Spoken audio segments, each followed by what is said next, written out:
Em 2025, a região de Campinas registra crescimento de 57% em interrupções com pipas na rede elétrica. O Curta Hoje Não, que está sendo gravado também no Cemitério da Saudade, conta a história de Toninho Milagreiro e o boi que falou. Planejamento urbano, preservação das áreas verdes e conscientização ambiental. Frente Parlamentar do Meio Ambiente faz balanço dos trabalhos e aponta os próximos desafios. Acordar cansado virou rotina.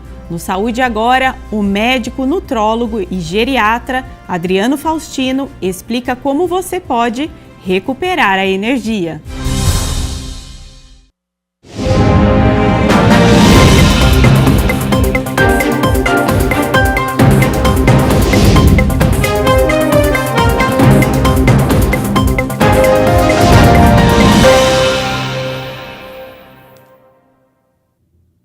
Olá, boa tarde. Quinta-feira, 24 de julho de 2025. Começa agora o Jornal Câmara Notícia, ao vivo, meio-dia mais 4 minutos. Muito obrigado pela sua companhia, pela sua audiência. E vamos conversar. Mande a sua mensagem, a sua participação pelo número do nosso WhatsApp. 19 é o nosso DDD. Para você que é de Campinas e região, pode ir direto no número que já aparece aqui embaixo da sua tela. 978293776. Ou você pode mandar esta mensagem apontando a câmera do seu celular para o QR Code. Também já aparece uma mensagem na sua tela, o WhatsApp da TV Câmara Campinas. Você aperta e pode mandar o seu elogio, uma crítica construtiva, o que você quer assistir aqui no nosso telejornal. No próximo sábado, o Bosque do Jequitibás vai ter uma programação especial voltada à educação ambiental e com atividades para todas as idades. Para nos contar quais serão as atrações, os horários, se é gratuito, eu aciono a repórter Carla Mendro, que tem as informações. Seja bem-vinda e boa tarde, Carla. Olá, boa tarde a todos, a vocês que nos acompanham pelas telas. Olha, esse boletim está diferente, é um boletim entre seres vivos de espécies diferentes. Ao meu lado está o biólogo Felipe Brocanelli e também essa belezinha aqui, que é a Nagini. Qual é essa espécie, Felipe? Boa tarde.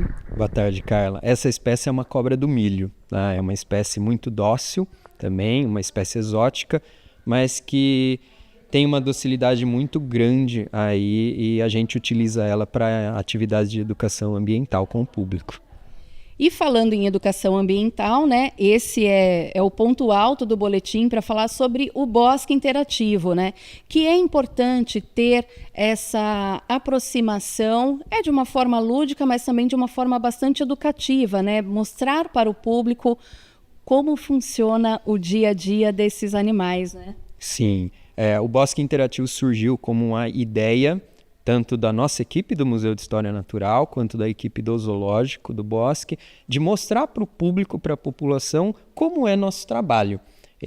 O público tem uma certa noção, mas tem muita coisa que acontece também por trás dos bastidores que a gente, com o Bosque Interativo, consegue mostrar para a população, educando ela, trazendo informações sobre curiosidades, sobre o nosso trabalho e também falando um pouquinho sobre conservação do ambiente, que é a temática principal, é o nosso objetivo realmente sobre essa atividade. Inclusive, antes que a pessoa possa tocar nos bichos e tirar aquela famosa foto para o Instagram, ela recebe uma palestra, né? Sim, o contato com os animais ele é feito dentro de um local, dentro do Centro de Educação Ambiental. É um contato limitado com pessoas que vão receber senhas e vão estar presentes lá. Antes de fazer o toque, tirar a foto, a gente vai passar uma palestra, a gente vai passar curiosidades dos animais que vão estar presentes na atividade, no roteiro. E, além disso, a gente fala um pouco sobre nosso trabalho, sobre a problemática do tráfico animal, que é a principal razão desses animais estarem aqui com a gente. A gente fala um pouquinho de como os zoológicos podem ajudar nessa confirmação, nessa conservação. E depois, sim, depois de toda essa palestra, as pessoas vão ter a oportunidade de tocar nesses animais. Felipe, nós estamos com esse exemplo aqui, né, a cobra do milho, que é muito simpática, muito dócil. Deixa eu ver se ela vem comigo. Vamos ver se ela quer fazer amizade. Às vezes tem gente que não gosta de jornalista, né? Vamos ver como é ela aqui, ó. Eu acho que ela gostou de mim. Qual é a importância dela para o meio ambiente? O que as pessoas têm que saber em relação a essa espécie? As serpentes, por exemplo, a primeira coisa que a gente fala é: os indivíduos que estão aqui com a gente são indivíduos que já estão humanizados. Esses animais já estão acostumados ao toque nosso e é por isso que a gente utiliza eles para a educação ambiental. A primeira coisa que a gente fala é para as pessoas não reproduzirem isso em ambiente natural. Uma serpente que nunca viu um humano, nunca teve um contato, ela vai ter um comportamento totalmente diferente. Então esse animal, ele pode ser aí agressivo, pode dar um bote nas pessoas. Então o que a gente fala, em primeiro lugar, é: não reproduzam isso que a gente está fazendo. Nós somos um pessoal competente, técnico, esses animais já estão acostumados e na natureza o esquema é outra coisa, né? Esses animais, eles são super importantes porque eles controlam algumas populações de animais e eles também são controlados por outros. Então, dentro da cadeia alimentar, que a gente fala, da teia alimentar, o ambiente está sempre em equilíbrio, ou teria que estar em equilíbrio, né? E daí as serpentes, elas conseguem controlar uma superpopulação de roedores, por exemplo, que se reproduzem muito rapidamente, muito facilmente. Elas se alimentam desses roedores, da mesma forma que aves de rapina, por exemplo, também se alimentam das serpentes. Então você tem aí esse balanceamento, esse equilíbrio ecológico, porque todas as espécies estão convivendo no mesmo ambiente, uma controlando a outra, e você não tem casos de superpopulação, de migração exacerbada, de animais entrando em ambiente urbano e causando desequilíbrio aqui também, ou se adaptando muito velozmente, como a gente já vê com outras espécies aqui nas cidades, né? Que, aliás, foi um pouco do que aconteceu com essa cobra do milho, né? Porque as pessoas estavam adquirindo de forma ilegal e ela se reproduzindo muito fácil, né? Isso. A cobra do milho tem essa problemática por ser já muito dócil, por se reproduzir também de maneira muito, muito fácil. E é um animalzinho que, quando nasce, tem um tamanho muito pequeno, né? Então, ele vai crescendo de tamanho, a alimentação muda, você tem que adquirir outros animais maiores para alimentar ela, e aí você cria um problema de pessoas reproduzindo em casa, tendo muito animal, e daí tem a questão do abandono também.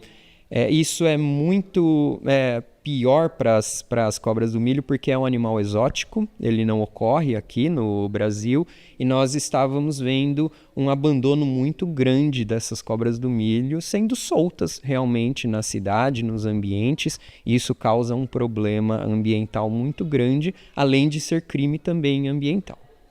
Ou seja, esse é um ponto-chave, viu? Vocês que nos acompanham aí pelas telas, é muito importante a gente conhecer sobre esse ecossistema, mas também o equilíbrio que ele precisa ter, né? E por isso a importância do bosque interativo, né? Gostaria que você falasse um pouquinho mais sobre as regras, como vai funcionar neste sábado, o que pode, o que não pode, para que as pessoas já venham bem orientadas. Ok. O bosque interativo, então, ele é uma atividade que ocorre na Praça do Chafariz. São montadas várias tendas ali para demonstrar um pouco das nossas atividades. Hoje em dia o bosque evoluiu um pouco mais, a gente conseguiu trazer parceiros externos também, tanto de áreas da prefeitura como a zoonoses, além de laboratórios de pesquisa da Unicamp. Então a gente reúne uma gama muito grande de equipes que são muito competentes nas suas áreas de atuação, todo mundo mostrando um pouquinho dos seus trabalhos.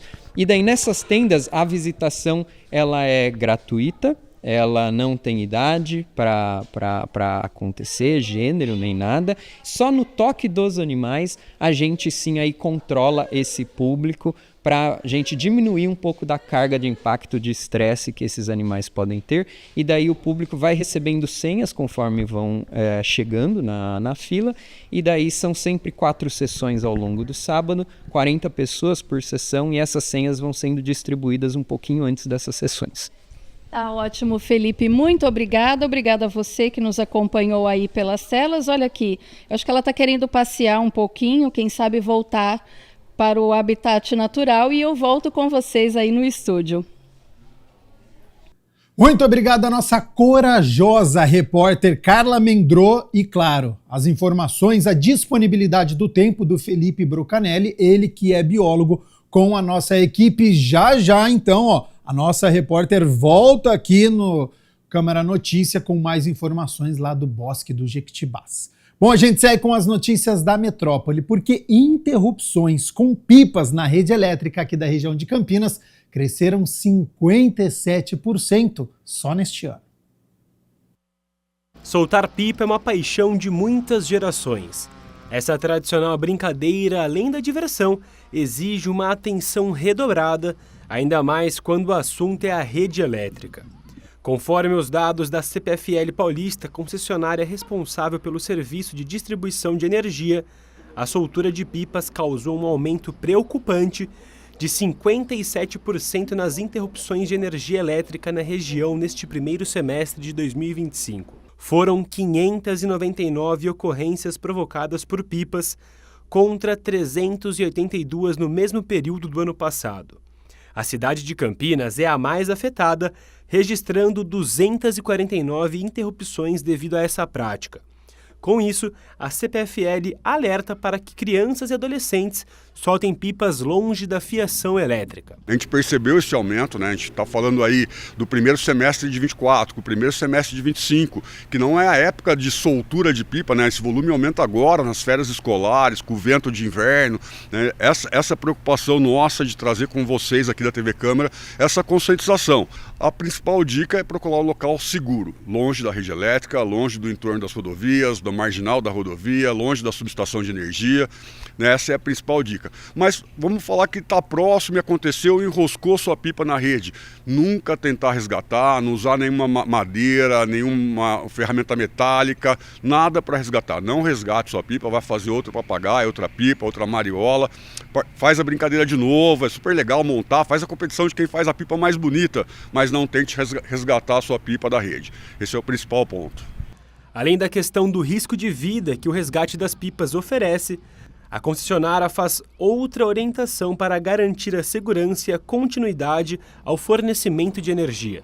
Essa interrupção pode ser numa área de comércio, que todo mundo vai deixar de vender, porque seu sistema não vai funcionar. Pode ser numa residência que tem uma UTI domiciliar em casa e a pessoa precisa da energia para sobreviver e pode afetar uma pessoa. Pode ser numa área hospitalar, né? Pode um hospital, qualquer hospital de Campinas, se tiver o fornecimento interrompido, isso pode trazer sérios transtornos para quem está internado, para o médico que está operando. Então, assim, existem uma série de riscos, né? A interrupção aconteceram 599, no período que não é o período forte de soltura de pipa, e por isso a nossa preocupação. O uso de cerol, linha chilena ou qualquer outra linha com elementos cortantes é crime no estado de São Paulo, de acordo com a lei estadual número 12.192, que existe desde 2006. A segurança, né? Nós tivemos vários acidentes na nossa região, de acidentes até fatais, de motoqueiro com linha chilena, com cerol. Isso é um risco para a vida. Mas também existe o risco elétrico, né? De você enroscar uma linha dessa na nossa rede, conduzir energia, ou de você estar soltando a sua pipa no momento de chuva, de tempestade, uma descarga atmosférica pode ser conduzida e ter um choque fatal. A CPFL orienta que, em caso de ocorrências, as pessoas permaneçam o mais distante possível de fios partidos para evitar acidentes graves ou fatais. Havendo vítimas, o Corpo de Bombeiros ou o SAMU ou outros órgãos de socorro médico devem ser acionados imediatamente. E para reforçar ainda mais essa conscientização, a concessionária possui a campanha Guardião da Vida. Essa campanha é uma preocupação da CPFL não só agora, na época de pipa, nós temos essa preocupação durante o ano inteiro.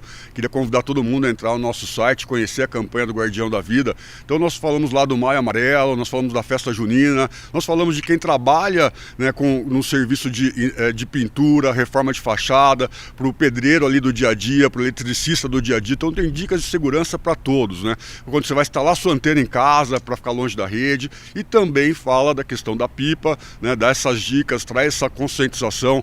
Eu acho que é legal um amiguinho falar para o outro da escola, o professor da escola trazer para os seus alunos, os pais para os filhos, os avós. É uma brincadeira milenar, saudável e que tem que ser feita com segurança. Pela definição, lenda é uma história que cai no gosto popular e mistura fatos reais com ficção. E Campinas tem algumas lendas. Entre as mais famosas está a do boi que falou numa sexta-feira santa, quando um homem escravizado, o Toninho, ouviu com clareza: "Hoje não é dia de trabalhar". Essa história é tema do curta Hoje Não, dirigido por Daniel Almeida, escrito por uma professora da rede pública e gravado nas fazendas da região e no Cemitério da Saudade. Uma das lendas de Campinas é a do boi que falou. Atribuída ao milagreiro Toninho do Cemitério, diz a lenda que, numa sexta-feira santa, ao tocar a boiada, um boi teria falado com Toninho que neste dia não se deveria trabalhar. A história de Toninho e a lenda são temas do curta Hoje Não, dirigido por Daniel Almeida, que, além de professor, atuou como porteiro Marlon em Ainda Estou Aqui, o único filme brasileiro a ganhar um Oscar. Em primeiro lugar, de ser um trabalho a partir de um projeto de uma ex-aluna minha, né, de cinema, professora da rede aqui de Campinas. Isso me orgulha bastante, porque essa questão do cinema pedagógico, educativo. Eu acho que, segundo essa história que me pega tanto, perpassa tanto, que é do Toninho Milagreiro. Gosto de falar milagreiro porque quando a gente contém nas histórias sempre Toninho escravizado, ex-escravizado. Não, para mim, Toninho Milagreiro. Gosto de pontuar dessa maneira, né? E tá nesse lugar onde o jazigo dele está aqui, onde ele recebe homenagem até hoje, pessoas agradecendo as suas graças e tudo. Fazer essa homenagem através do cinema para essa pessoa tão importante para a cidade de Campinas é gigante, né? Além de Daniel, da atriz e roteirista Cláudia Garcia e do ator J. Moraes, grande parte da equipe de produção, de filmmakers e sonoplastas é composta por pessoas pretas, marcando a mudança de um tempo. E aí você ter essa produção também, que por trás das câmeras, né, você tem uma quantidade de trabalhadores pretos da cidade também é muito importante, né? Porque a obra em si, a gente fala, ok, depois ela vai para o mundo, vai atingir cada pessoa de uma forma, mas enquanto a gente está fazendo, é tudo isso aqui, né, que vocês estão vendo, essas pessoas trabalhando, construindo, trabalhadores da cultura construindo a história da cidade, porque a gente, de uma certa maneira, vai passar, a gente está no Cemitério da Saudade, vai passar, mas essa mensagem, que é a imagem fixa, né, ela fica. Cláudia é professora da rede e frequentou as oficinas de cinema do Daniel para aplicá-las aos alunos. Mas, Hoje Não, seu primeiro roteiro, foi classificado pelo PROAC junto de outros 11 concorrentes, de um total de 500 inscritos. Quando a gente pensa na história do Toninho, né, a gente vê a construção dessa lenda muito ligada ao Barão, e o Toninho meio que some da história, né? E isso daí me incomodava na história, né? Cadê o Toninho? E aí nas minhas pesquisas, além do Toninho, eu ainda encontrei a Felicidade, que é a esposa dele. Esses personagens são reais. O Toninho, claro, vão ter outros personagens no filme que não, mas o Toninho, o Barão e a Felicidade são personagens que existiram. E aí eu trouxe essa mulher também para a história, né? Da força da mulher negra também dentro dessa história, e contar a perspectiva a partir do escravizado, né? Que era uma perspectiva que a gente não percebia nas outras histórias. O único registro da história foi feito pela neta do Barão, Geraldo de Rezende. Ambos, Barão e escravizado, estão enterrados lado a lado no cemitério da cidade. Hoje, Toninho é considerado um milagreiro e seu jazigo tem inúmeras placas de agradecimento por graças alcançadas. Dando uma meio de Tarantino do que você gostaria que fosse. Como você gostaria que essa história tivesse acontecido? Entendeu? Foi um pouco pensando nisso. Os registros contam que Toninho já era um rezador, reconhecido inclusive pela baronesa. Hoje, um milagreiro. Talvez só alguém que tenha sentido na pele e na alma o sofrimento da escravização pode sentir a dor do próximo e auxiliar os que buscam por socorro. E a realidade de representar esse personagem é desafiadora. Tem sido um prazer, um aprendizado enorme, né? Não só contar a história de Campinas, mas trazer também a história de um ancestral, vamos dizer assim, de um ancestral, né? Que também é uma alegoria de uma classe lutadora, né? De uma classe que resolveu dizer hoje não, né? E isso é maravilhoso. Tem sido um processo de aprendizado, né? Trazer esse personagem tem me ensinado muita coisa, né? A gente tem que se despir de muita coisa para, eu não gosto de dizer incorporar, né? Mas de representar, né, o Toninho, que é uma história de liberdade, de luta de classe, né? Vamos dizer assim. Além de resgatar a lenda do boi que falou, Hoje Não é um convite à reflexão de uma luta que é ancestral, mas também muito atual. Porque o filme, para além de falar dessa questão da história do Toninho, a história preta da cidade, mas fala sobre direitos de trabalhadores.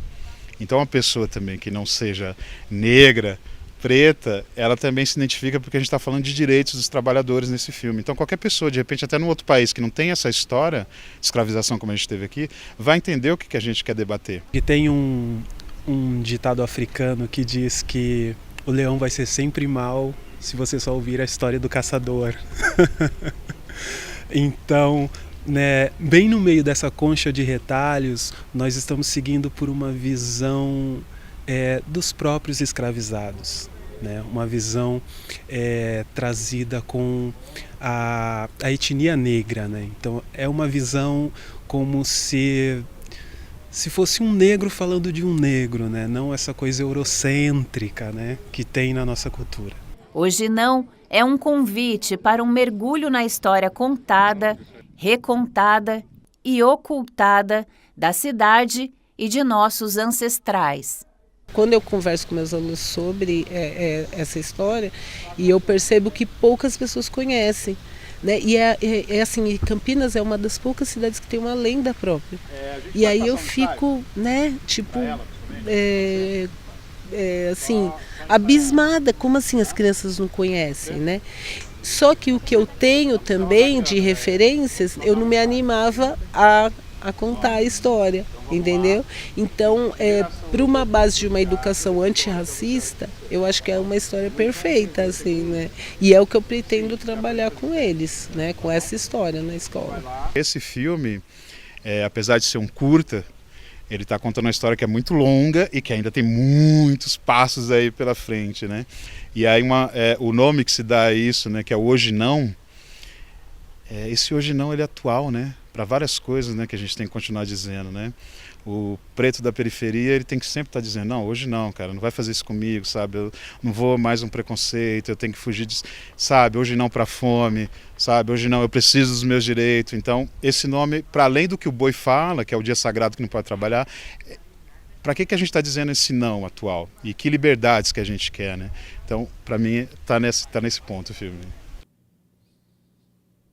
12:00 mais 26 minutos. Muito obrigado pela sua companhia, pela sua audiência. Estamos ao vivo nesta quinta-feira. A cidade de Campinas chegou a um mês sem chuva e essa estiagem, a gente sabe que traz muitos prejuízos à nossa saúde. Por isso, tem entrevista ao vivo com um pneumologista lá do Hospital Sírio-Libanês. Tem alguma dúvida sobre este assunto? Tempo seco, para quem tem rinite, para quem tem sinusite, asma, ou colocar balde com água dentro do quarto, será que ajuda isso a resolver essa questão do tempo seco? Bom, número do WhatsApp está na nossa tela, 19 é o nosso DDD, 978293776. Já vai mandando seus questionamentos que eu vou passar aqui com o pneumologista, a rápido intervalo e na volta tem entrevista ao vivo.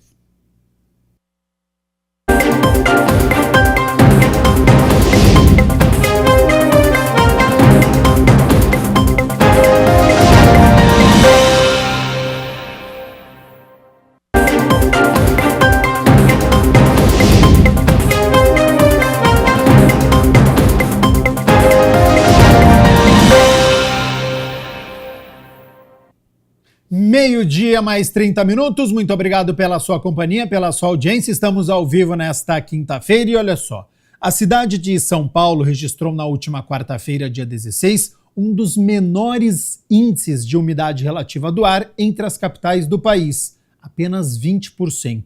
Nível só foi inferior ao de Cuiabá, no Mato Grosso, que chegou a 18%. Aqui em Campinas, a umidade relativa do ar ficou em 29,2% neste mesmo dia, sendo que, de acordo com a Organização Mundial da Saúde, a umidade ideal para o bem-estar do corpo humano varia entre 40% e 70%, bem distante, né? E segundo a Defesa Civil do Estado de São Paulo, a região de Campinas está em estado de alerta para incêndios, o que agrava os riscos à saúde. Sobre este tempo seco, cuidados e informações importantes, eu converso agora com o Alexandre Amaral, ele que é pneumologista do Hospital Sírio-Libanês. Então, Alexandre, primeiramente, muito obrigado pela disponibilidade do seu tempo, ter aceito o convite para participar do nosso jornal aqui, o Câmara Notícia. E a situação que nós estamos vivendo, ela é crítica, ela é perigosa. Seja bem-vindo e uma boa tarde. Boa tarde, Gabriel. Muito obrigado pelo convite aí para falar sobre um assunto importante. A situação é perigosa, sim, especialmente para os grupos de risco, que a gente chama, né? Crianças, idosos, portadores de doenças crônicas, sejam elas doenças respiratórias, doenças cardiovasculares. Já existem muitos estudos mostrando a associação desse tempo seco, frio e poluído. São coisas que costumam andar juntas, de mãos dadas, nessa época do ano, com um aumento de incidência de eventos cardiovasculares, mortalidade, exacerbações de doenças respiratórias. Então, com certeza é um momento para muita atenção. Já, então, eu quero repercutir aqui com o Alexandre sobre este público, né? Porque ele citou crianças, citou idosos também. Então tem um cuidado especial aí com uma determinada parcela da nossa população. Alexandre, a gente pode dizer que um dos problemas desta época de estiagem, que é o tempo seco, a baixa umidade relativa do ar, é porque elas não aparecem, né? Não tem consequências a curto prazo. Mas no momento em que estamos há um mês sem chuva, aí os sintomas, quando eles aparecem, é porque o corpo ele já está sendo prejudicado? Existem vários efeitos possíveis desse tempo mais seco e poluído que podem não ser tão aparentes.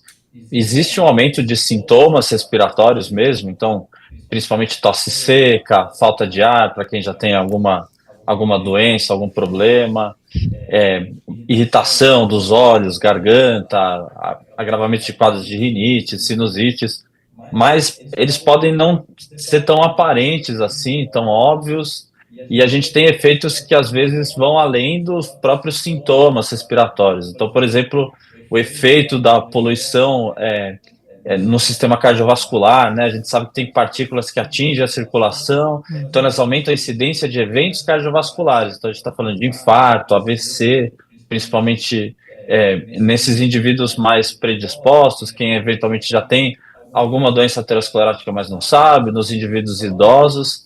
A gente também fala de um aumento de incidência de infecções respiratórias, então o ar seco atrapalha as defesas do corpo, atrapalha a produção do muco, atrapalha a hidratação das mucosas, e tudo isso aumenta a incidência de infecções virais, infecções bacterianas. Então isso pode não ser tão patente assim, a pessoa pode não estar tendo nenhum sintoma, mas ela fica mais doente e ela sofre com as consequências mesmo sem sentir muita coisa, né? Ô Alexandre, a gente pode dizer que historicamente, nesta época, os consultórios, os hospitais, eles realmente ficam mais cheios, mas até pela rotina que nós levamos, então, muitos compromissos, o trabalho, tem que cuidar dos filhos, às vezes má alimentação. Nessa época, essa geração, com o passar do tempo, tem ficado mais doente? Tem como a gente falar, olha, isso sempre aconteceu, mas a rotina que nós estamos levando traz um alerta para agora e também para um futuro? A gente tem uma série de mudanças que estão associadas à sazonalidade, assim, a essa época do ano. Então, o tempo mais frio, extremos de temperatura em geral, e a gente sabe que os extremos para baixo, né, de temperaturas mais frias, aumentam esse risco de infecções respiratórias, de agravamentos e exacerbações de quadros crônicos. Em geral, a gente tem outros mecanismos para isso, por exemplo, a restrição de circulação de pessoas, né?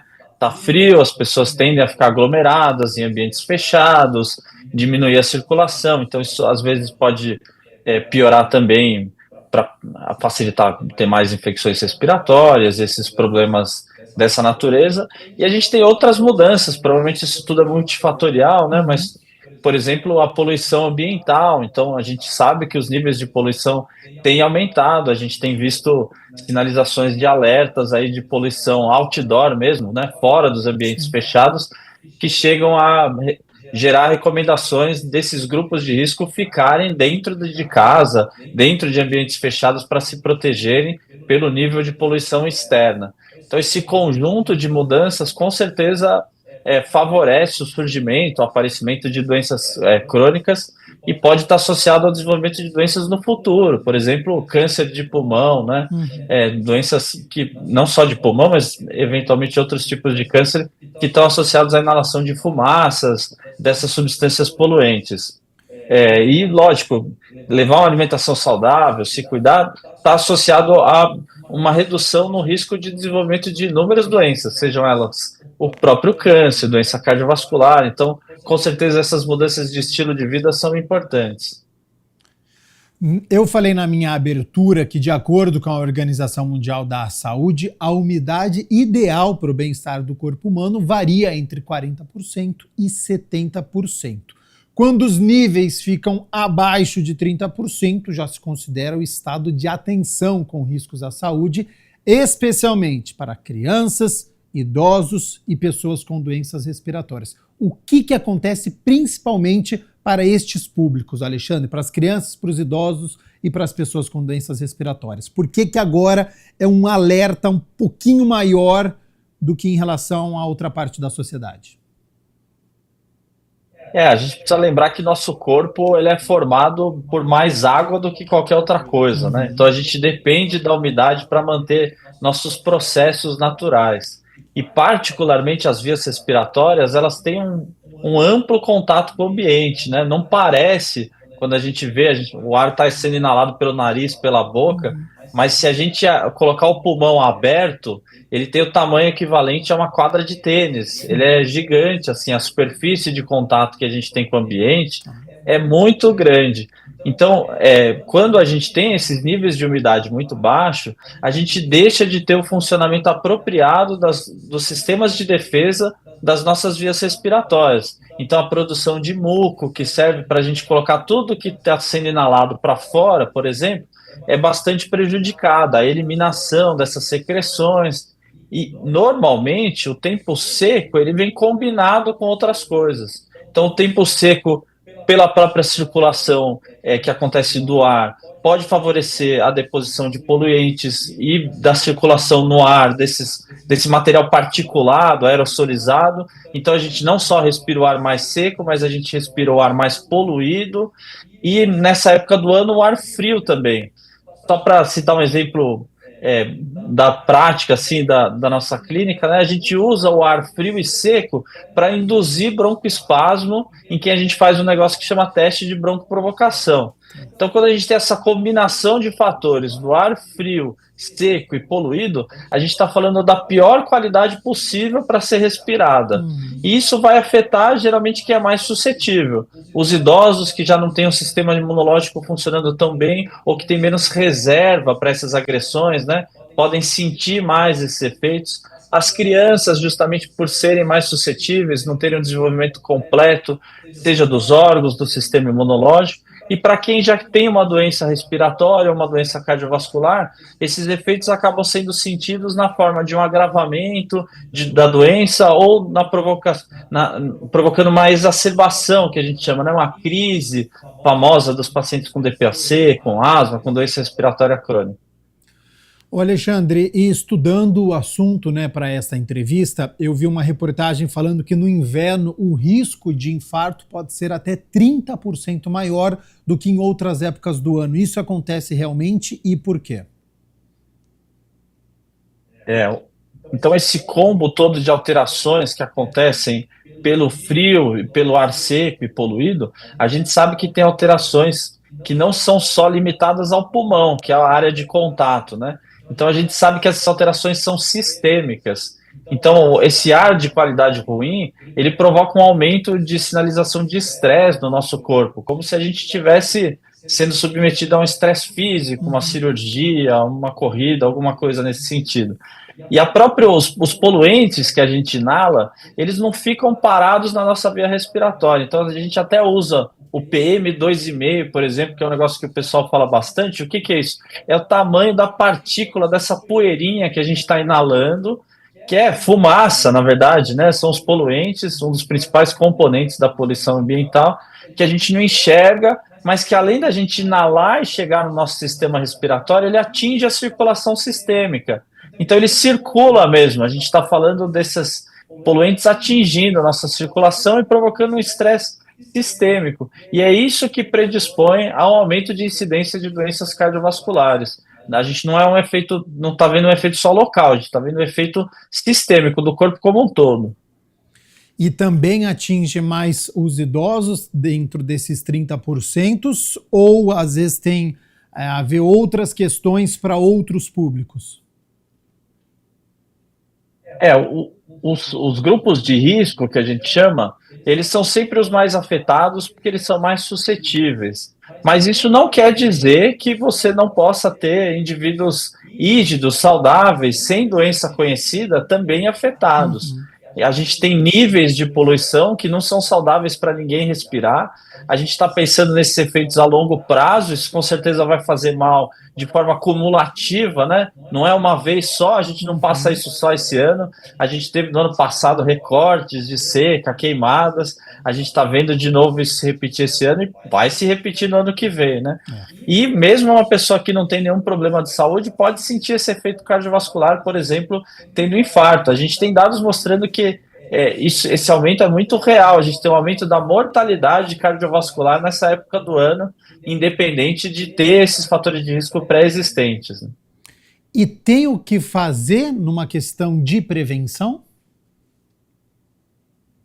A gente tem algumas coisas para fazer, idealmente medidas populacionais, né? Então, combater poluição, a gente diminuir a emissão de poluentes. Saiu um estudo recente muito interessante lá nos Estados Unidos, que o fechamento de uma fábrica que liberava queima de combustível fóssil provocou uma queda de 20% nas hospitalizações por causa respiratória e 40% nas crises asmáticas em criança, né? Ou seja, cuidar do ambiente é fundamental, né? A gente está falando de dados bem robustos, simplesmente porque fechou um local que poluía e que afetava a saúde da população daquele local. A gente tem também as medidas individuais, então se manter bem hidratado, parece uma coisa boba, simples, né? Mas beber água mesmo, né? No inverno, às vezes, a gente tende a sentir menos sede, se manter menos hidratado. Tentar manter algum grau de hidratação do ambiente, então tem aquela história da toalha molhada, algum balde com água, algum jeito, isso vai aumentar um pouco a umidade, a gente não sabe o quanto, mas de alguma maneira aumentar um pouco a umidade relativa do ar daquele ambiente.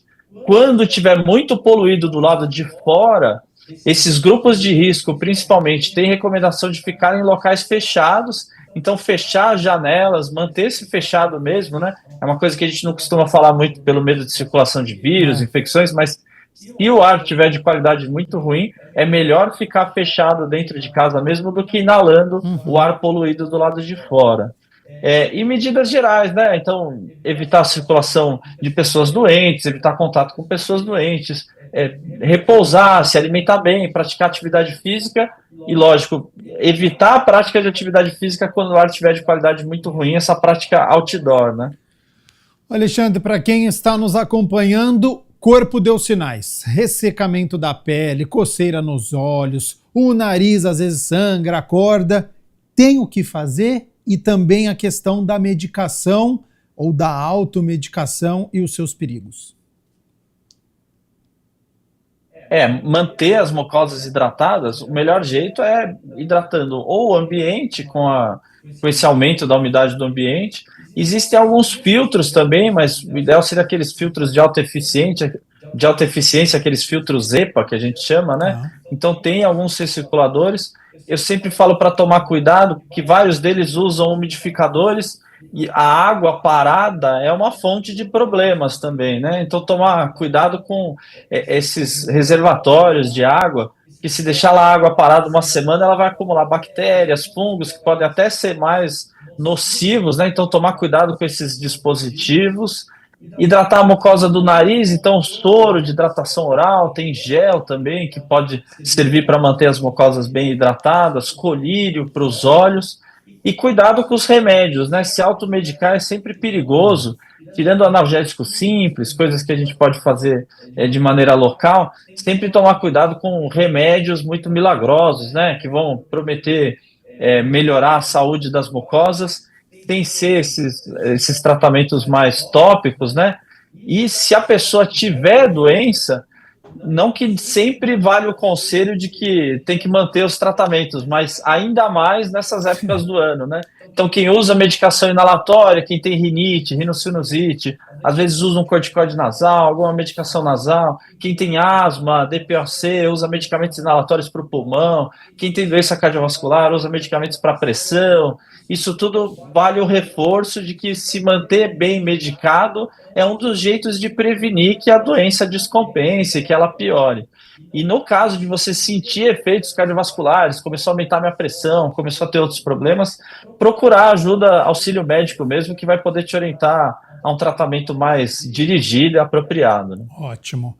Alexandre, vamos ratificar aqui na sua resposta anterior, vamos confirmar aqui o que o senhor disse. Para quem não tem um umidificador em casa, o que pode ajudar? Balde com água próximo à cabeceira da cama, uma toalha molhada, não é a solução, mas pode ser um auxílio importante para quem não tem esses aparelhos em casa?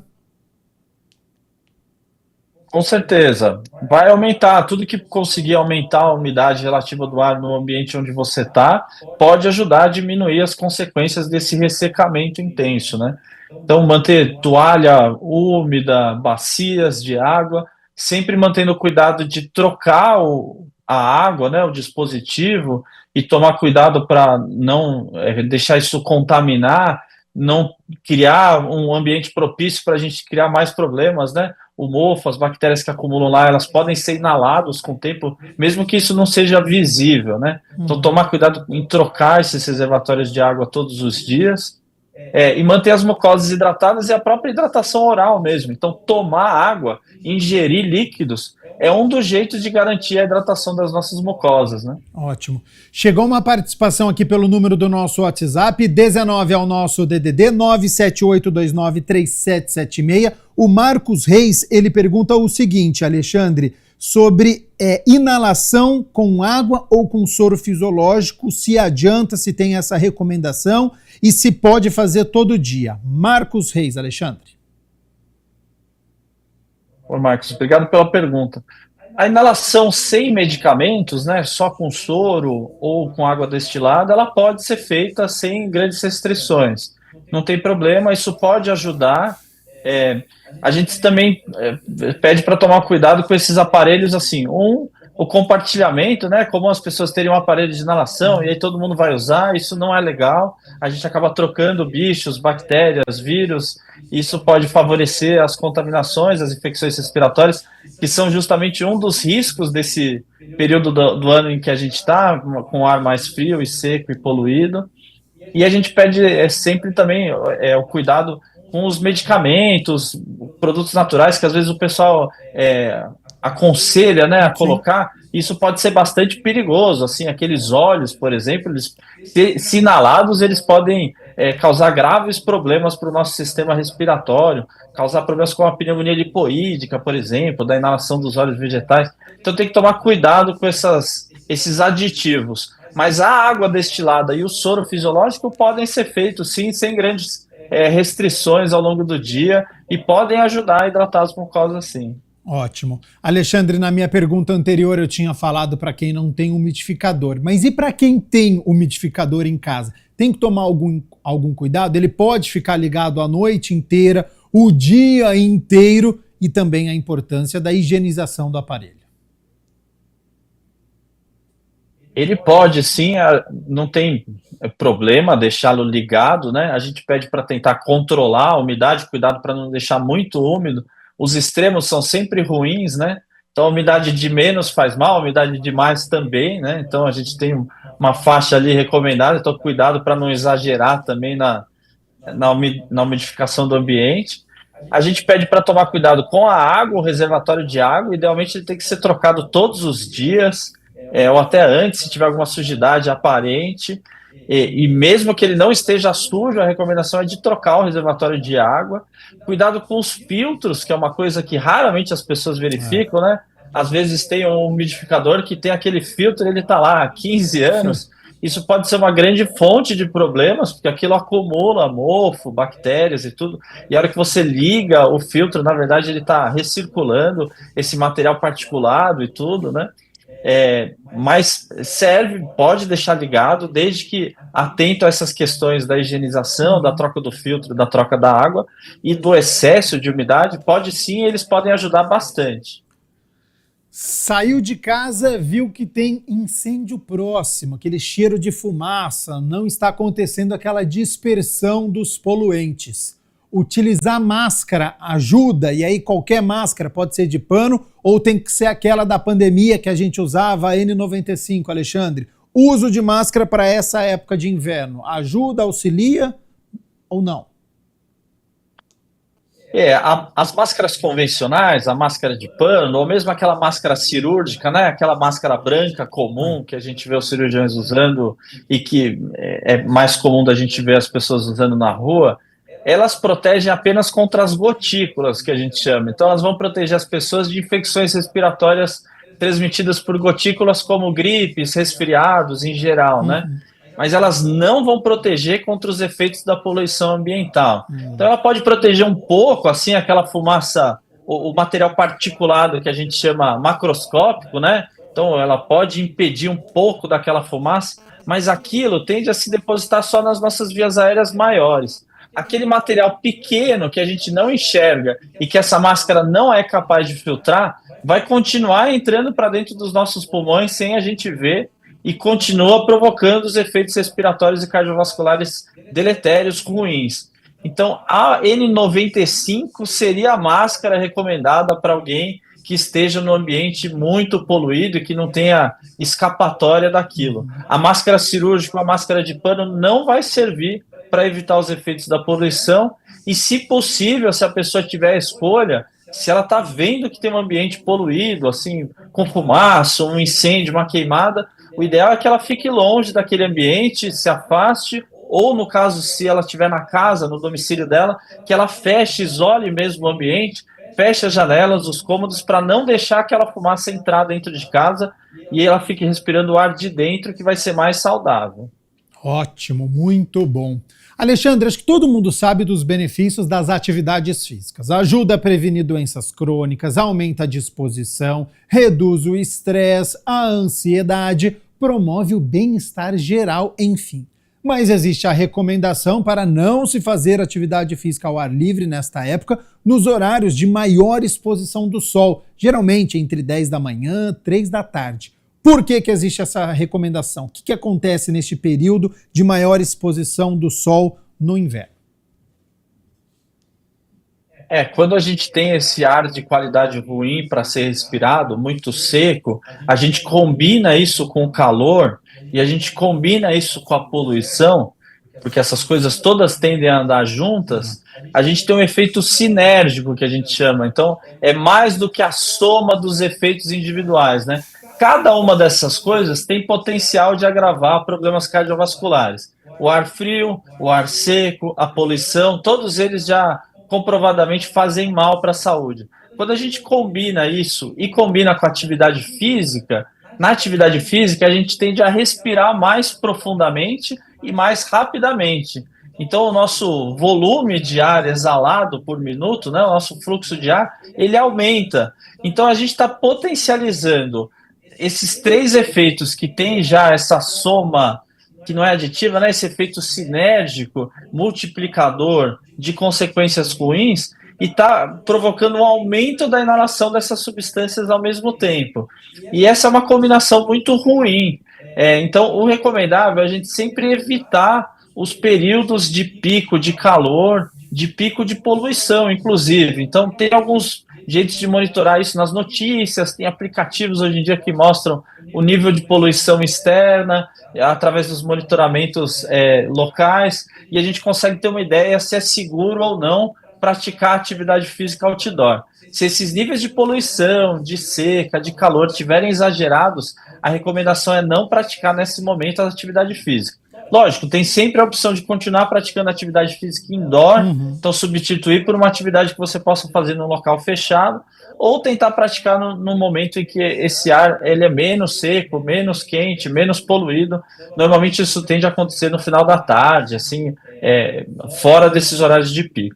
É para encontrar um período para se exercitar, não é para ficar com essa desculpa de doutor avisou que não é para fazer exercício físico no inverno, né, Alexandre?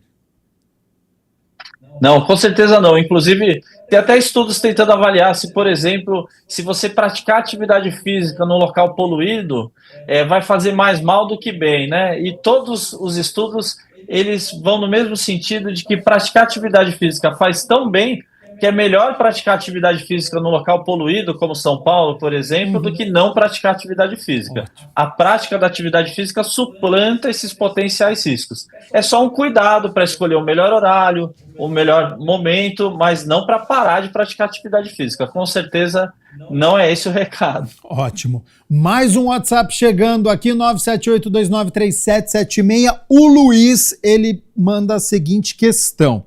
Sempre que a temperatura baixa, tem uma questão, uma discussão que retorna aqui em casa.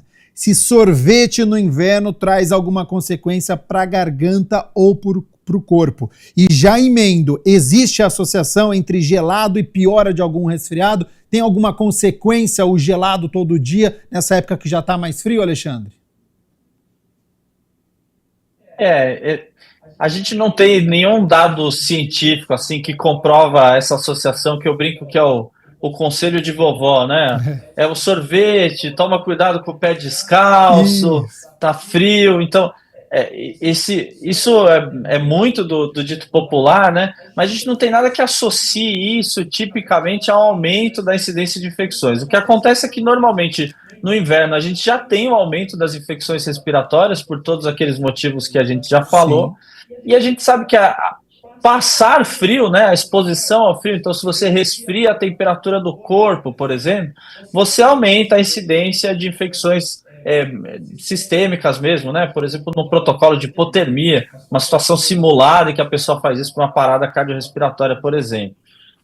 E a gente sabe que, lógico, passar frio aumenta também a incidência de eventos cardiovasculares. A hipotermia grave, ela pode ter consequências até no nosso sistema cardiovascular.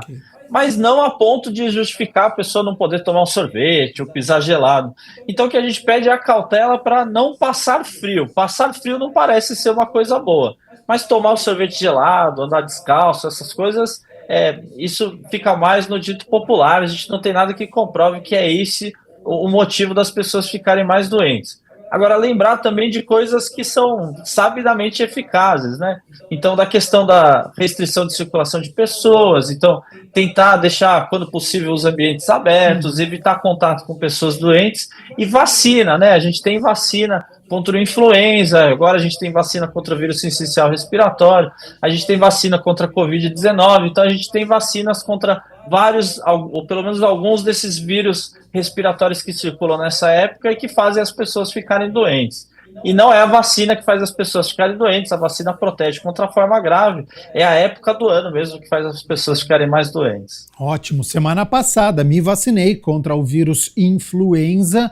Está liberado em todos os centros de saúde aqui da cidade de Campinas. Quem não se vacinou, corre lá no centro de saúde mais próximo da sua residência. Alexandre, dicas importantíssimas até aqui, mas quando procurar um médico? Olha, sintomas que são comuns, assim como secura nos olhos, secura na garganta, boca seca, eles até certo ponto podem ser comuns de ser encontrados nessa época do ano e não precisam necessariamente demandar um atendimento médico. Agora, qualquer sintoma respiratório não é explicado, então tosse, falta de ar, qualquer sintoma cardiovascular, então sentir o coração acelerar, arritmia, dor no peito, qualquer desses sintomas merece ser investigado, né? A gente brinca que não existe a tosse do fumante, não existe a tosse do idoso, sintomas até que se prove o contrário, se eles não tiverem uma causa evidente, eles devem ser investigados. Até porque o tempo seco, as infecções respiratórias, eles podem ser gatilho para esses sintomas, mas eles também podem ser o gatilho para uma exacerbação, uma piora respiratória aguda, e eles podem revelar uma doença subjacente que não tinha sido diagnosticada. Então, a pessoa poderia ser portadora de asma, doença pulmonar obstrutiva crônica, que é a doença, o efizema, a bronquite crônica do cigarro, alguma doença cardiovascular que ela não estava manifestando e que justamente essa época do ano, que deixa as pessoas mais suscetíveis, fez isso se manifestar. É uma boa oportunidade para ir atrás desses sintomas e tentar investigar e diagnosticar uma doença que pode ser tratável, manejável, né? Ótimo. Alexandre Amaral, pneumologista do Hospital Sírio-Libanês, muito obrigado novamente pela disponibilidade do seu tempo, todas as informações que foram trazidas aqui de credibilidade, de grande importância para você que está nos acompanhando. Já faço um novo convite para o senhor retornar até aqui ao Jornal Câmara Notícias para falar sobre esse e também outros assuntos, e fica aberto para suas considerações finais. Obrigado, muito obrigado pelo convite. Acho que é a época das pessoas prestarem atenção, né? Prestarem atenção nos sintomas, na qualidade do ar, no uso de medicações e em todas essas medidas preventivas que a gente falou. Acho que o importante é as pessoas se manterem alerta, que essa época do ano é particularmente propícia e, de novo, chama a atenção dos grupos de risco, idosos, crianças e quem já tem alguma doença respiratória, quem já tem alguma doença cardiovascular, tem que redobrar a atenção para prestar atenção se isso não vai ser o momento em que essas doenças podem se agravar. Muito obrigado, Alexandre Amaral, ao vivo, conversando com a nossa equipe aqui no Jornal Câmara Notícias. Os cuidados, né? O alerta nesta época do ano para essa estiagem, um mês sem chover aqui na cidade de Campinas. Já já a gente fala sobre a previsão do tempo, pode ser que amenize amanhã na sexta-feira, pode cair uma chuva aqui na nossa cidade. Mas antes, vamos com as notícias do Legislativo, porque aqui em Campinas, 2 ruas do Parque Via Norte tiveram um sentido de direção alterado. A mudança foi sugerida pelo vereador Roberto Alves, que atendeu um pedido da população. É o Câmara nas Ruas.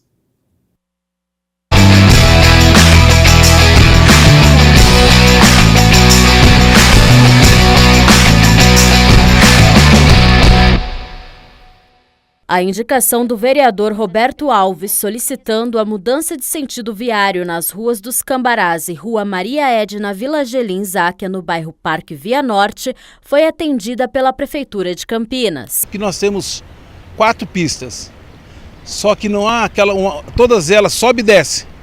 Então, há um encontro nas esquinas de caminhões que desce, o caminhão subindo. Isso estava atrapalhando não só o trânsito, como também trazendo acidente aqui para o bairro do Via Norte. A sugestão foi feita pelo parlamentar após ouvir os moradores. Com o estudo técnico aprovado, o novo sentido das vias foi implementado. Agora ficou melhor porque foi feita toda a mudança do trânsito aqui. Antes, as ruas estreitas geravam congestionamentos e diversas situações de risco. Agora, com os novos sentidos, o fluxo de carros ficou mais organizado e seguro. Moradores que esperavam por uma solução já percebem a diferença. Eles destacam a redução de conflitos no trânsito e o aumento da segurança para quem circula a pé pelo bairro. Principalmente os horários de fluxo maior de carro e caminhão, entrada da pista, os pedestres não tinham vez. E para os carros é perigoso também, né? Então ficou assim excelente, mudou muito. É segurança, a gente tem reivindicado isso há vários anos, eu estou aqui desde 94, faz um cadinho, né? E aqui nós tínhamos as duas subiu e desciu.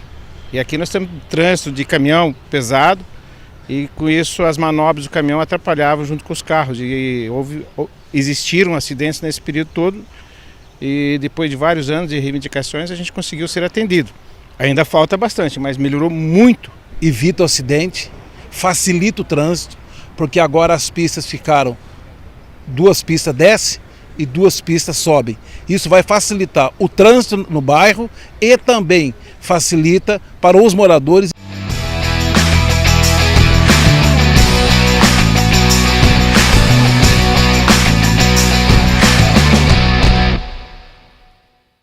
Frente Parlamentar pelo Meio Ambiente de Enfrentamento às Mudanças Climáticas apresenta balanço das ações do primeiro semestre, com destaque para o debate sobre arborização urbana e o fortalecimento de políticas públicas sustentáveis em Campinas. A Frente Parlamentar do Meio Ambiente e Enfrentamento das Mudanças Climáticas da Câmara de Campinas atua na articulação com a sociedade civil, especialista e instituições públicas para promover iniciativas concretas em busca de um desenvolvimento urbano mais sustentável. A Frente Parlamentar ela tem uma tarefa muito importante, que é posicionar o legislativo na sua relação com a sociedade civil para lidar com o tema foco, que é o meio ambiente e o enfrentamento aos efeitos das mudanças climáticas. Nós fizemos uma primeira reunião que reuniu mais de 40, quase 50 pessoas representativas do movimento ambientalista em Campinas, da sociedade civil, e a partir daí a gente tirou uma agenda de discussões, de temas que nós estamos começando a enfrentar a partir desse mês. Entre as ações realizadas no primeiro semestre, as reuniões tiveram como destaque o debate sobre a arborização urbana em Campinas, ressaltando a importância da análise técnica das árvores antes de qualquer decisão sobre supressão. Nós fizemos uma primeira reunião temática sobre arborização urbana, foi a primeira reunião em que a gente chamou especialistas para o diálogo e que a gente pôde confrontar com a sociedade civil também, que estava presente a essa reunião. A arborização urbana é um tema muito importante em Campinas. A gente tem visto nesses últimos anos um processo de supressão das árvores de maneira indiscriminada aqui na cidade de Campinas, e a gente está muito preocupado com isso, porque a gente entende que a gente precisa lidar com a questão das árvores não como uma questão de serviços urbanos, né, de jardinagem na cidade, ou reservado a parques e jardins, mas algo que tem relação direta com o clima. A gente pensar os efeitos das mudanças climáticas e como que a gente tem que também, a partir do plantio de árvores, da regeneração desses espaços, que a gente possa ter uma diminuição da temperatura em determinadas regiões da cidade. Então essa foi um pouco da nossa discussão. A gente discutiu também como que especialistas, a gente teve especialistas da Unicamp que participaram também, podem ajudar a prefeitura a determinar se uma árvore está sadia ou não, porque às vezes isso a olho nu, sem fazer um experimento, você não consegue saber. Infelizmente a gente está vendo a prefeitura muito refratária a essas pesquisas, impedindo inclusive que isso aconteceu no caso do Bosque dos Jequitibás, nesse último acontecimento, né, nesse falecimento de uma pessoa que foi vítima de uma árvore que caiu. Infelizmente a prefeitura não permitiu que especialistas pudessem ir lá para fazer uma aferição se realmente as 61 árvores que foram suprimidas ali do bosque, se elas realmente deveriam ter sido. A agenda de reuniões e debates da Frente Parlamentar deve continuar no segundo semestre com novos temas em pauta, entre eles a gestão dos resíduos sólidos. O próximo tema que nós vamos tratar é o tema do resíduo sólido. É um tema muito forte, muito importante. Infelizmente, há anos que não vemos uma campanha sobre destinação dos resíduos em Campinas, sobre reciclagem, sobre reutilização, e a gente acha que é muito importante envolver a população nessa atividade, nessa tarefa. Não dá para a gente pensar que isso vai ser apenas uma atribuição dos catadores ou das empresas que fazem a reciclagem dos resíduos, se a população não estiver consciente e não perceber que ela precisa começar repartindo, né, dividindo aquilo que é orgânico, aquilo que é o lixo não orgânico, reciclável, na sua própria residência. Então, a gente vai fazer essa discussão, vamos trazer o tema dos ecopontos. A cidade está carecendo de ecopontos, a gente tem visto situações de depósitos clandestinos de resíduos, né? A gente teve isso, o caso que aconteceu agora recentemente do esgoto do Gramado sendo despejado na região dos diques ali no Ouro Verde, quer dizer, uma situação de calamidade e que a prefeitura tinha conhecimento. Isso é que é o pior. Então nós vamos trabalhar essa questão com muita força, porque a gente sabe que esse tema é muito caro para toda a população né? A gente gera muito resíduo todos os dias e a gente tem que dar uma destinação correta para isso. Isso também é pauta da nossa Frente Parlamentar do Meio Ambiente. 1h mais 10. Muito obrigado pela sua companhia, pela sua audiência. A gente segue aqui com as notícias do Legislativo. Vamos abrir o site da Câmara, campinas.sp.leg.br, porque tem uma notícia aqui que o vereador Rodrigo da Farmadic, ele pede Wi-Fi gratuito em praças e parques aqui da cidade de Campinas. O vereador, ele protocolou uma indicação sugerindo ao Poder Executivo, portanto à Prefeitura de Campinas, a implantação de pontos de Wi-Fi gratuito e de qualidade em espaços públicos de convivência, como praças e parques. A proposta ela prioriza em um primeiro momento os bairros mais afastados e com maior vulnerabilidade social do município. De acordo com o parlamentar, o acesso à internet deixou de ser um luxo e se tornou um direito fundamental para o exercício da cidadania. A proposta ela destaca que a instalação de Wi-Fi livre em locais como praças e centros comunitários poderá beneficiar especialmente estudantes que muitas vezes não têm acesso adequado à internet em casa e vai permitir que cidadãos acessem os serviços essenciais, desempregados busquem oportunidades de trabalho e pequenos empreendedores utilizem ferramentas digitais para ampliar os negócios. Para ficar muito bem informado, é só entrar lá, campinas.sp.leg.br, e você acompanha todas as notícias aqui da Câmara de Campinas. Olha só, a gente segue com as notícias do Legislativo, porque a Câmara recebeu e recebe ainda, né, a visita do Controlador-Geral da Câmara de Aparecida. A troca de experiências faz parte de um intercâmbio técnico entre os dois legislativos. A Câmara de Campinas virou referência para a controladoria do Legislativo da cidade de Aparecida. Nesta semana, o controlador Rodolfo Brum Pereira participa de um intercâmbio institucional com foco na troca de conhecimentos e práticas administrativas. Eu fiz algumas visitas, algumas câmaras, né, municipais, e Campinas ela foi até a última que eu vim visitar por causa da questão da distância. E eu fiquei impressionado, para dizer a verdade, com o método de trabalho deles. Eles são bem específicos, eles adentram mesmo em questões assim que eu fiquei impressionado que as outras câmaras não faziam. Eu tenho aprendido muito, né? O Bruno, o Paulo, que tem me atendido, o Fabiano também tem ajudado. E como eu entrei recentemente nesse cargo de controlador interno, que é bem recente lá na Câmara, não existia antes, então foi tudo novo para mim. E aí, tendo essa, digamos assim, orientação deles, que já está aqui mais ou menos 10, 11 anos, não sei, e ver o quanto eles se profissionalizaram tanto na área deles, eu falei, poxa, tem alguma coisa ali que eu posso aprender com eles para tentar, né, colocar em prática lá na Câmara. São vários os órgãos que estão criando esses cargos. Então, ter essa possibilidade de troca de experiência enriquece muito e facilita a atividade para quem está iniciando. Durante a semana, a visita acompanha a rotina da Controladoria da Câmara. O foco é levar ideias e compartilhar experiências. Na segunda-feira, ele conheceu a estrutura da casa e acompanhou uma apresentação sobre o funcionamento da Controladoria Geral. O encontro abriu espaço para esclarecer dúvidas e aprofundar temas específicos da rotina de fiscalização e controle. A gente preparou 16 itens que colocamos como prioridade para passar para ele como que a gente desenvolve. Auditoria de contratos, o Programa Nacional de Transparência Pública, como que a gente desenvolveu a metodologia aqui para chegar nesse resultado, a atividade desenvolvida no almoxarifado, no patrimônio da casa que a gente faz de acompanhamento, para ele poder ver como que a gente atua na prática. Então, essas são as atividades prioritárias que a gente tem passado com ele. Auditoria, que assim, é bem difícil você achar uma galera que domina tão bem a auditoria, e eles dominam, você vê isso. E também eu acho que a questão do monitoramento, porque você faz auditoria, mas você pode ser que deixe para lá, vamos supor.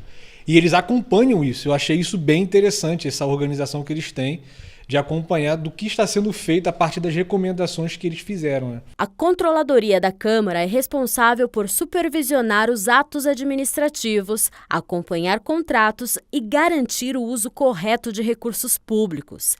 Iniciativas como essa reforçam o compromisso com a transparência e a eficiência na gestão legislativa. Tem muita gente chegando aí que não sabe muito bem como exercer, né? E principalmente com qualidade, com profissionalismo. Então, eles estão sendo pioneiro, e eu vou sair daqui com uma bagagem boa e até poder ajudar o pessoal da minha área lá, que é o Vale, né, do Paraíba. E quem sabe, né, também poder ajudar outras pessoas com o que eu estou aprendendo aqui. Campinas tem uma excelente estrutura física, né? Um corpo técnico muito legal, a presidência apoiando. Então é muito válido para a gente ter essa possibilidade de estar agregando, né, em outros órgãos, apoiando outros órgãos. A gente tem hoje o selo Diamante em transparência pública, né? A semana que vem a gente já tem uma visita marcada com a equipe de Montemor, que estão querendo conhecer um pouquinho da atividade aqui também. Então, sem dúvida alguma, é rico para o município. A proposta que prevê gratuidade em estacionamentos de clínicas, hospitais e também na rodoviária de Campinas por até 15 minutos foi sancionado pelo prefeito e agora é lei.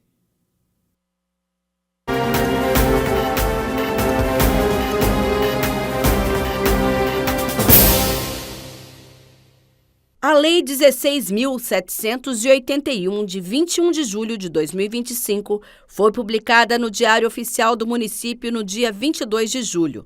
De autoria do presidente da Câmara, o vereador Luiz Rossini, ela determina a gratuidade do uso do estacionamento por até 15 minutos em clínicas e hospitais públicos e privados para o embarque e desembarque de passageiros. A gente quer estender para os hospitais e clínicas um procedimento que você até vê nos shopping centers, que tem a cobrança do estacionamento.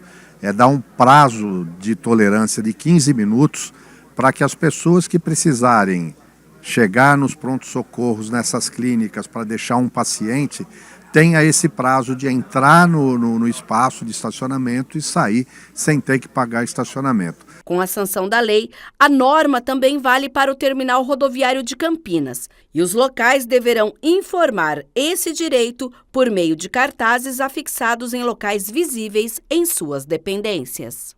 Se é um serviço de urgência, ele precisa permitir o livre acesso e não deve ser onerado por isso, né? Então, eu entendo que essa medida deve, assim, atender muito às pessoas que precisam disso nesses momentos de urgência, questão de saúde, né? Não serem penalizadas com a cobrança de estacionamento. Acredito também que hospitais e clínicas vão entender a justeza, né, dessa medida, e a gente deve, então, criar essa norma com esse prazo de tolerância de 15 minutos para essas situações.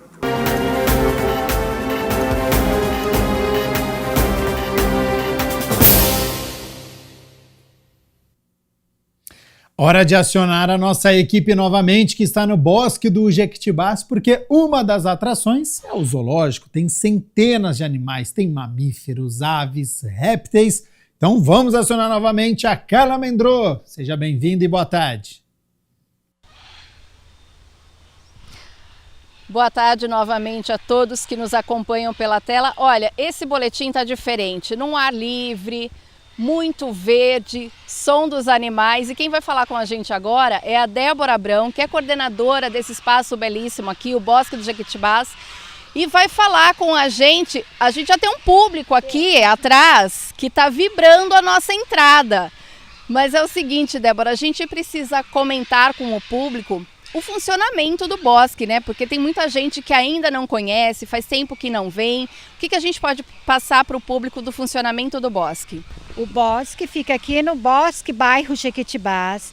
Ele é fechado na segunda-feira para fazermos a manutenção do local.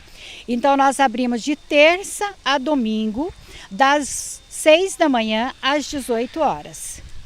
E uma coisa que é interessante, porque assim, ele é um ambiente que serve tanto para as pessoas que gostam dos bichos vir, conhecer, interagir, mas também para quem quer fazer exercício, né? Sim, a maioria das pessoas vem para fazer a caminhada. Aí fica encantado com os bichos, vai visitar os recintos.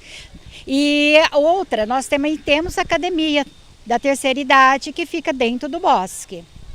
Agora, um ponto importante também que a gente precisa ressaltar para vocês que estão em casa, às vezes é muito comum a gente ver os bichos e fala, eu quero passar a mão, ou então quer alimentar. Esse é um cuidado de extrema importância que precisa ter, porque o bosque já tem um responsável pela alimentação dos animais, né? Então, assim, o público não precisa alimentar o animal, correto? Não, nossos animais têm uma alimentação, um cardápio muito rico, preparado por nutricionistas, zootecnistas. Então, assim, o pessoal pode ficar tranquilo que eles são muito bem alimentados. Então, a gente pede para a população não alimentar, principalmente os saguis de vida livre, porque eles podem vir atacar as crianças, principalmente na hora de alimentar. E se atacando uma das crianças ou mesmo um adulto, tem que ir para um posto de saúde para tomar os cuidados, como toda vacinação anti-raiva. Inclusive, Débora, além desse cuidado todo com a alimentação dos bichos, existe também o cuidado com a saúde. A gente tem o caso aqui do hipopótamo, né? Que ele passou por um tratamento odontológico. Sim, o cuidado não é só a alimentação, e sim a saúde como um todo. E há pouco tempo, o nosso hipopótamo Dinho passou por uma cirurgia. É um procedimento dentário que envolveram 16 profissionais e hoje ele está super bem, se alimentando otimamente e sem dores de dente, né? Legal. E o que mais que a gente pode ressaltar aqui em relação aos animais, né? Aqui a gente está vendo ao fundo, a gente tem os gansos ali, né? Tem as antas também, mas tem muitos animais aqui, né, Débora? Sim. Nós temos os animais, a maioria deles são resgatados pela Polícia Ambiental, que nos traz. Eles passam por uma quarentena. Se eles tiverem condições de estarem voltando para a natureza, após a quarentena, nós contata de novo com a Polícia Ambiental, eles vêm, resgatam e levam para soltura. Se não tiver condição nenhuma de soltura, eles vão ficar à disposição. Maravilha, Débora, eu agradeço sua participação, agradeço vocês aí das telas, então fique atento, programe o seu final de semana, a entrada é franca, né? Você tem entrada gratuita aqui no bosque, tanto para fazer exercício quanto para conhecer os animais aqui do bosque e a plantação também, porque é uma vegetação bem rica, é bem interessante você vir para cá conhecer. Eu volto com vocês no estúdio. Muito obrigado novamente a Carla Mendro e agradeço também a disponibilidade do tempo, as informações da Débora Abrão, que é chefe aí, né, a coordenadora do setor do Bosque do Jequitibás. 1h mais 22. Acordar cansado já virou rotina? Além da qualidade do sono, fatores como o mau funcionamento das mitocôndrias podem estar por trás da exaustão ao despertar. No quadro de hoje, um especialista vai explicar quais são as principais causas de todo esse cansaço e dar orientações práticas para reverter este quadro. É o Saúde Agora.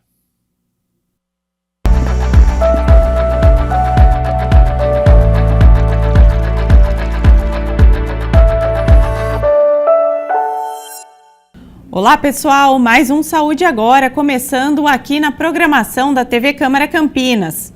E hoje nós vamos falar sobre o cansaço matinal. Você dorme, mas não descansa. Acorda todos os dias com aquela sensação de que correu uma maratona durante a noite. Esse tipo de cansaço pode ter raízes mais profundas do que uma simples noite mal dormida. E quem esclarece tudo sobre esse assunto é o médico geriatra e nutrólogo Adriano Faustino, especialista em medicina funcional, fisiologia funcional e oncologia integrativa. Doutor Adriano, muito obrigada pela sua participação aqui no Saúde Agora, seja bem-vindo. Muito obrigado, um prazer estar aqui com vocês. Doutor, vamos explicar para o pessoal que está em casa acompanhando. Afinal, é normal a gente acordar já cansado e ter esse cansaço com frequência logo pela manhã? Não, não é normal. Eu falo que é muito comum a gente encontrar isso. Então, às vezes, como é tão comum, existe uma tendência a se pensar que é normal, mas não é. Principalmente no início do dia, que você passou a noite descansando, é de se esperar que a gente tenha uma energia toda restabelecida no início do dia. Agora, doutor, por que isso acontece? Essa exaustão crônica, ela pode ter alguma explicação biológica? Então, esse cansaço é fruto de várias consequências. Então, muitas vezes é um mix de consequências que está causando esse cansaço. Às vezes é uma consequência isolada, tá? Mas quais são essas consequências? Poluição eletromagnética, uso excessivo de telas, tudo isso vai prejudicando a nossa saúde. Isso começa aí com a noite de sono, com um sono que não é reparador. O que é um sono reparador? É um sono que você dorme e ele realmente causa reparo. O sono é para ter reparo. Tanto é que um dos hormônios principais do sono é a melatonina. A melatonina não é um sonífero. Muita gente acha que melatonina é um sonífero. Melatonina não é um sonífero, é um hormônio que faz restauração, reparação celular e, dentre as diversas funções da melatonina, está ela ajudar a melhorar a qualidade do sono. E a gente produz melatonina naturalmente. Qual que é o estímulo para o nosso corpo produzir melatonina? Escurecer. Então, os nossos antepassados, quando não existia luz elétrica, o dia começava a escurecer e já começava a produzir melatonina, porque a luz que ele tinha acesso era a luz do fogo, da lamparina e tudo mais. Então, o uso excessivo de luz, de telas, e a gente tem muito isso, vai piorando a nossa produção de melatonina, vai piorar a nossa qualidade do sono, vai fazer com que o sono não seja reparador e vai aumentar a chance do cansaço. Uma outra consequência que a gente tem é o mau funcionamento das nossas mitocôndrias. As mitocôndrias são organelas que estão dentro da célula, que elas têm a função de produzir energia. Então, a mitocôndria é como se fosse o motor da célula, a usina hidrelétrica da célula. Um outro fator que vai contribuir para isso é o que a gente chama de inflamação crônica subclínica. É comum a gente ter inflamação por causa de uma infecção, um vírus, uma bactéria. Você pega gripe, pega sinusite, pega infecção de urina, pega pneumonia, tudo isso você tem febre, que é um sinal de inflamação intensa, né? Então, é normal, mas aí essa inflamação ela dura um tempo e depois some. Já essa inflamação subclínica estéril é subclínica por quê? Porque ela é bem levinha, então ela não dá um sintoma típico de inflamação, e é estéril porque não é nenhum micro-organismo que está causando. Ela está causando isso por fonte metabólica, por causa do organismo que não está funcionando bem, pela má alimentação, o sono ruim vai contribuindo, então uma coisa vai puxando outra. E aí a gente tem indicadores de inflamação que a gente dosa no sangue. Se esses indicadores estão se mantendo altos constantemente, mesmo que uma leve elevação, vai aumentar o risco de infarto, de entupimento das artérias, de AVC, o chamado derrame cerebral, de Alzheimer, aumenta a incidência de Alzheimer aí na idade mais avançada.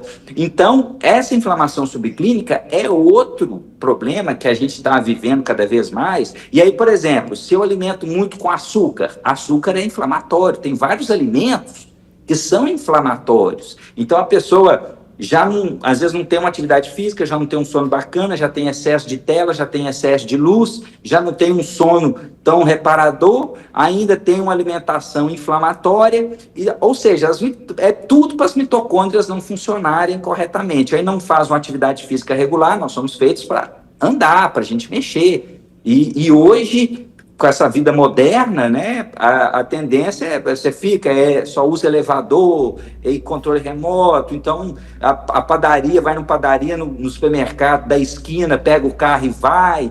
Então, ou seja, a gente está ficando muito sedentário e todos esses fatores culminam com ficar inflamado, um sono de má qualidade, que aí você não tem uma boa reparação. Com certeza, uma coisa vai levando a outra, né? Uma questão aí de cadeia mesmo, e até um índice que eu acho que fala bastante pra gente que tem alguma coisa errada é o cortisol. O cortisol muito alto tá indicando que você tá ali bem inflamado, né, doutor? Exatamente, o excesso de cortisol. O cortisol é um hormônio importante Mas o desequilíbrio dele, se ele estiver baixo demais ou se ele estiver elevado demais, é ruim. Inclusive, para falar da qualidade do sono, para ter um sono reparador, para não acordar cansado, eu sempre recomendo o seguinte, o que a gente chama de higiene do sono. O que é higiene do sono? É você ter um controle, uma limpeza da sua rotina para que o seu sono seja de boa qualidade. Entre diversas coisas que tem, como por exemplo, tirar a tela 2 horas antes de dormir, pelo menos, né? Uma coisa importante aí, falando do cortisol, é você evitar de ter discussões, brigas, exaltações perto da hora de dormir. Porque na hora que você tem isso, você dá uma descarga de cortisol. E esse cortisol vai atrapalhar o seu sono. Então, o cortisol, ele é um hormônio importante, porque ele dá energia, né? Só que do mesmo jeito, se ele é desbalanceado, em vez de ter energia, você vai perder energia. Então, o cortisol, como você lembrou, realmente é muito importante aí a gente deixar ele equilibrado nos níveis corretos. Exatamente, doutor. E quando o cansaço, ao levantar, né, já pela manhã, indica que a gente está aí com algo mais sério, que já é mais preocupante, que é preciso buscar ajuda médica? Não necessariamente você tem sintomas alarmantes. E aí, quando você tem, por exemplo, os índices de inflamação aumentados, eles já podem dizer, sim, que você está correndo maior risco, principalmente se eles estiverem bem elevados. Mas isso não tem uma regra, porque no longo prazo. Então, se eu pego muitas vezes o paciente com nível elevado, eu não sei se ele está andando com esses níveis elevados há 1 mês, há 1 ano ou 10 anos. Entendeu? E às vezes ele não deu sintoma nenhum, e muitas vezes o primeiro sintoma que dá é um AVC direto, é um infarto fulminante. A gente vê muito isso. Eu falo, como médico, eu falo o seguinte: ninguém morre de repente. Mas a gente vê vários casos falando, poxa, ele estava bem ontem, jogou futebol, estava super bem e amanheceu morto, teve um infarto fulminante. Na verdade, ele estava sem sintomas. Se realmente fizesse uma busca mais complexa, iria encontrar alguma coisa. Esse cansaço matinal também pode estar relacionado com a menopausa? Também pode. Porque como você tem uma alteração hormonal importante na menopausa, essa alteração hormonal pode contribuir para ter essa queda de energia. A mulher na menopausa, ela merece um cuidado redobrado, porque o risco cardiovascular dela aumenta demais, o risco de ter osteoporose aumenta demais, tem uma tendência maior a perder massa muscular, ficar flácida, perder energia, perder força, porque se você perde músculo, você perde energia e perde força. Então, a mulher que já está aí na pré-menopausa, né, no climatério que a gente fala, ela já tem que ter um cuidado redobrado, porque ela vai entrar na menopausa, isso é inevitável. E uma outra pergunta, que acho que todo mundo que está acompanhando o quadro quer saber, né, se tem algum segredo. Como recuperar a energia e a gente despertar com essa disposição bem, né, não despertar cansado, que isso é horrível, né? Se você já desperta cansado, você vai arrastando o dia e você não vê a hora que aquilo acaba para você deitar de novo e você sabe que você vai dormir mal de novo. Como que a gente faz para recuperar isso? Exatamente. É uma série de medidas, todas naturais. Primeiro, você tem uma higiene do sono, como eu falei, uma rotina. O nosso cérebro, o nosso corpo, ele gosta muito de rotina. Então, para o nosso cérebro ser bem cuidado, ele tem que ter uma rotina. Então, essa história de um dia eu durmo meia-noite, no outro dia eu durmo 2 horas da manhã, fazendo isso sempre bagunçado, isso é ruim. É melhor você dormir às 9 horas da noite e acordar de madrugada do que for dormir meia-noite para acordar às 7 da manhã, por exemplo. E a alimentação saudável é uma alimentação que a gente chama de comida de verdade. É diferente de produto alimentício. O produto alimentício, ele te dá energia naquele momento, ele mata a sua fome, mas ele não nutre de verdade as suas células. O que é isso? Você come, te dá energia, mas a célula ela não recebe os micronutrientes que ela precisa para funcionar. Então, ela fica, de certa forma, desnutrida por causa disso. Por quê? Você está usando alimentos de má qualidade. O alimento não é simplesmente para ele dar energia. você precisa também dos micronutrientes. E para o alimento ser rico em micronutrientes, tem que ser um alimento natural. Legumes, saladas frescas, né? Evitar alimentos ultraprocessados, industrializados, né? A velha máxima descasque mais e desembale menos, né? Então, ter essa alimentação saudável, ter o sono, ter uma prática de atividade física. Quando falo atividade física é qualquer coisa. Muitas vezes eu falo atividade física, as pessoas falam, mas eu não gosto de academia. A academia é uma forma de você ter atividade física. Você pode estar no seu prédio aí, você subir e descer a escada várias vezes, ficar meia hora fazendo isso, você fez uma atividade física maravilhosa, certo? Isso também vai estimular suas mitocôndrias e vai estimular a sua produção de energia. Você pode ver que essas pessoas que fazem atividade física regular e tudo, elas têm um nível de energia melhor, justamente porque elas estão estimulando a mitocôndria. E nós temos também vários suplementos, que aí tem que fazer por orientação médica, com bom acompanhamento, mas você tem vários suplementos que são naturais, que também vão contribuir com a melhora da energia. A própria vitamina C, que ajuda até a modular o cortisol, tem vários adaptógenos fitoterápicos naturais, que ajudam a modular o cortisol.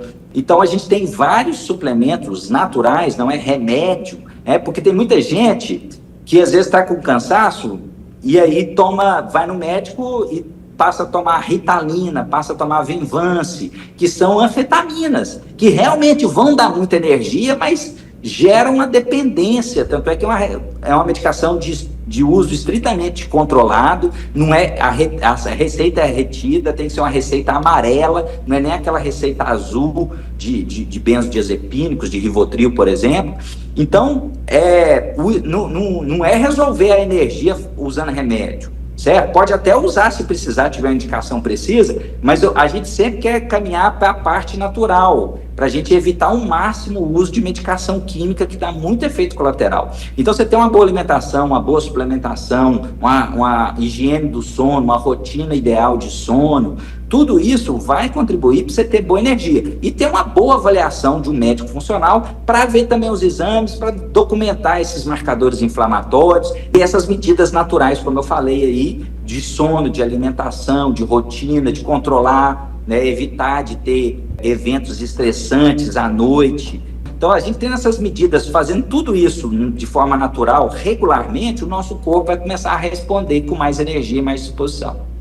Doutor, queria agradecer a sua participação aqui no Saúde Agora. Muito obrigada pela disposição e pelas informações compartilhadas. Eu que agradeço, é um prazer aqui poder trazer essas informações, é uma alegria aí poder contribuir para trazer saúde máxima para todos os telespectadores aí. Muito obrigado. Obrigada também pela sua companhia aí de casa. Você pode conferir todos os quadros da nossa programação no YouTube da TV Câmara Campinas. E não se esqueça de nos acompanhar nas redes sociais. Até o próximo Saúde Agora!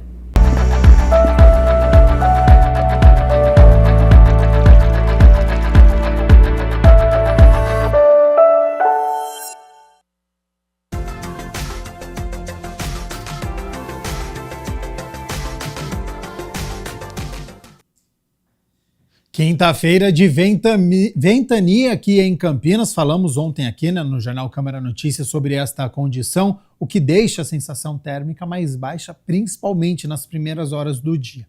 Para amanhã, sexta-feira, devido à convergência de umidade que o avanço de uma área de baixa pressão proporciona, favorece a presença de nebulosidade. Então amanhã o dia deve ficar nublado.